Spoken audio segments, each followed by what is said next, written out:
Welcome to artist channel. இன்றைக்கி 6th புக்கில் தேசிய சின்னங்கள் அந்த லெசன்லேருந்து தான் சில பாயிண்ட்ஸ் பார்க்க போகிறோம்.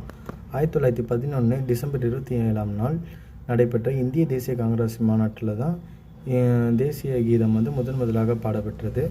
நெக்ஸ்ட்டு தேசிய பாடல் வங்க எழுத்தாளர் பங்கிம் சந்திர சட்டர்ஜி அவர் தான் எழுதியிருக்காரு வந்தே மாதரம். அப்புறம் அரசியலமைப்பு சட்ட நிர்ணய மன்ற தலைவருமான மேனாள் குடியரசுத் தலைவருமான ராஜேந்திர பிரசாத் 1950 ஜனவரி 24ஆம் நாள் இப்பாடலை தேசிய பாடலாக அறிவித்தார். ஆனந்த மடம் நாவிலிருந்து இந்த பாடல் எடுக்கப்பட்டது.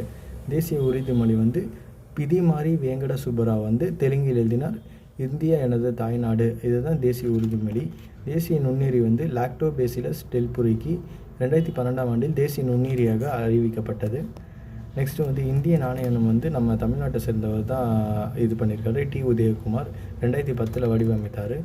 இந்திய தேசிய நாட்காட்டி சாகா நாட்காட்டி, இதுவும் நம்மளுக்கு தெரியும்.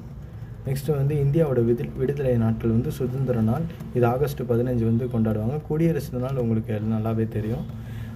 ஜனவரி 26ஆம் நாள் 1950 இது பண்ணியிருக்காங்க. ஜனவரி 29 பாசறை திரும்புதல் என்ற விழா குடியரசுத் தலைவர் விருந்தினராக கலந்துட்டு அவரோட மாளிகையில் நடைபெறும். காந்தி ஜெயந்தி அக்டோபர் 2 நடைபெறும். இது சர்வதேச அகிம்சை நாள் 2007 ஐநா அங்கீகரித்தது. இதுதான் இன்றைக்கி இந்த வீடியோவில் பார்த்துருக்கோம். நெக்ஸ்ட் வீடியோவில் வேறு கண்டென்ட் பார்க்கலாம். தேங்க்யூ.